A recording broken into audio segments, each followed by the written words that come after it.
आपने कई राजा महाराजाओं की कहानी सुनी होगी और उन परंपराओं से आज भी वो चलती जा रही है। मैं ऐसे इस जगह पर पहुंच गया हूं जहां पर जो ऐतिहासिक और पौराणिक है, जहां लोग अत्यधिक मान्यता प्राप्ति की ये जगह है और लोग इसे अत्यधिक मानते हैं। मैं इस वक्त मौजूद हूँ सहसपुर लोहारा पर, जहाँ राजा खड़क सिंह और उनकी पत्नी आकांक्षा रहती है।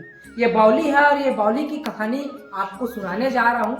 ये जो बावली है यहाँ पर न्याय दरबार लगता था। यहाँ पर लोग अपने न्याय की गुहार लगाने आते थे, अपनी समस्याओं को लेकर आते थे और जो राजा उसका फैसला करता था वो अटल रहता था। यानी कि जो एक बार राजा अगर फैसला कर दे तो कोई प्रजा ना कोई प्रजातंत्र कोई भी इसकी बात को काट नहीं सकता था। ऐसी यहाँ परंपरा थी। देख सकते हैं वो जो पिछले समय में जब राजा का दरबार लगता था, न्याय का दरबार लगता था, तो यही बावली पर लगा जाता था। ये बावली लगभग अभी पानी पर डूबा हुआ है। लगभग सुनने में आया है कि ये इसका अंदाजा ये भी नहीं लगा सकते ये कितने मंजिलों का है ये बावली, और इस बावली में लबालब पानी भरा हुआ है। देख सकते हैं पूरा पानी है। और इस बावली की खास कहानी ये है, जब पिछले समय में राजा महाराजा और प्रजातंत्र चलता था, उस समय जब राजा से अपनी गुहार और अपनी जन समस्याओं के मुद्दों को रखने के लिए लोहारा के जब व्यक्ति आते थे तो इसी बावली पर उनका न्याय होता था। आगे हम आपको और दिखाएंगे राजा का दरबार कैसा होता है, क्या क्या वहाँ पर किस प्रकार की परंपराएं होती थी, लोगों से प्रजा से किस प्रकार का व्यवहार रखते थे, क्या क्या होता था। ये जो बावली है, आप बावली के चारों तरफ देख सकते हैं किस प्रकार से लबालब पानी भरा हुआ है।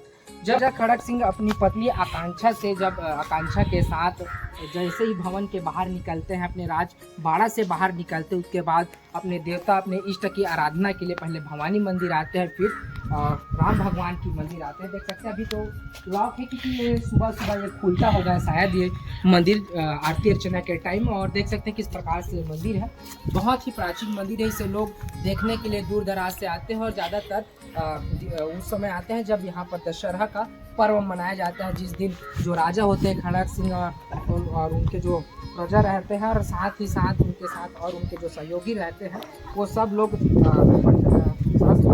क्षेत्र का भ्रमण करने के लिए रख देते हैं और इस दशहरा पर्व के समय दशहरा के महत्व को समझाते हैं।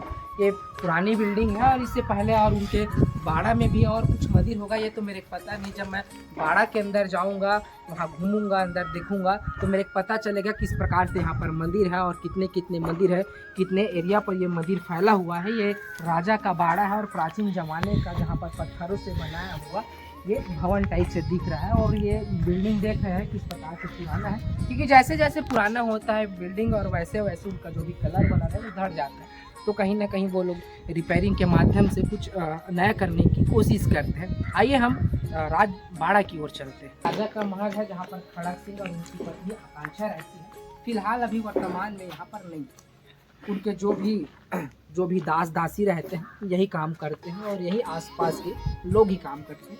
देख सकते हैं यहाँ की जो भवन है, जो भी उनका बिल्डिंग है, जो भी उनका राजबाड़ा है, पहले ज़माने के पत्थरों से नदी से जब पत्थर निकाल कर लाया जाता था प्रजाओं के द्वारा, तो उन प्रजाओं के द्वारा इसे राजमिस्त्रियों के द्वारा बनाया जाता था। पिछले समय क्या होता है, अभी तो वर्तमान में नया नया मिस्त्री आगे, पहले होता था पुराने ज़माने का मिस्त्री होता था जिसे राजमिस्त्री कहा जाता है। उस राजमिस्त्रियों के द्वारा ये भवन, जो बिल्डिंग है, जो राजभवन, ये सब चीज़ बनाया गया है। और ये उनका जो गेट है, प्रवेश द्वार है, जहाँ पर पिछले समय में जो उनके द्वारपाल रहते थे, यहीं वे राइट और लेफ्ट दोनों साइड उनके द्वारपाल खड़े रहते थे, राजा का वेट करते थे और जैसे कोई भी लोग आते थे उन्हें आने जाने देते थे। लेकिन क्या होता है, जैसे जैसे समय बीतता जाता है वैसे वैसे आज का युग ऐसा है कि वो सारी चीज़ अब अपडेट हो रही है, नया जनरेशन आ रहा है, नया फीचर आ रहा है। तो इस हिसाब से जो प्राचीन चीज़ें हैं अभी भी यहाँ पर स्थित है, पौराणिक स्थिति है और धार्मिक स्थल से भी यहाँ पर जैसे था पिछले वैसे स्थिति पर बना हुआ है ये बिल्डिंग है।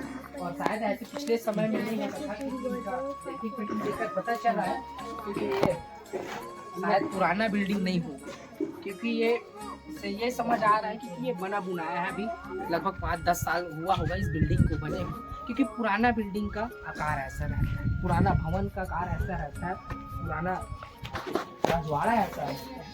यहाँ पर काफ़ी एरिया से ये बटा हुआ है। कहा जाता है कि बताया जाता है कि यहाँ जो राजा खड़क सिंह के जो वंशज थे ये पूरा जो लोहारा क्षेत्र था उन्हीं के अंतर्गत आता था। और ये सबसे पहले वहाँ पर ज़्यादातर यहाँ पर प्रजा नहीं थे। जैसे जैसे राजा यहाँ पर निवास करे, फिर आसपास जो भी प्रजा थे, जो भी लोग थे, यहाँ पर श्रद्धा की आस्था से यहाँ पर बसना चालू हो गए।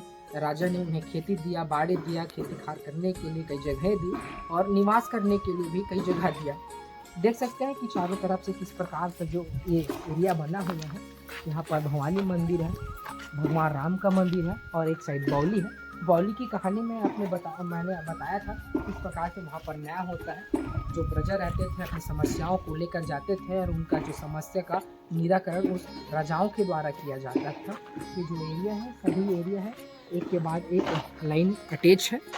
और ऐसा कहा जाता है कि इस बौली की कहानी आपको मैं इसलिए बताना चाह रहा था क्योंकि आज तक इस बौली की कहानी को केवल सहसपुर लोहारा के ही लोग जानते थे, न कि इंडिया के लोग। इसलिए मैं अपने से इस बात को आपके समक्ष प्रस्तुत किया, साथ ही साथ आपको दिखाने का प्रयास किया।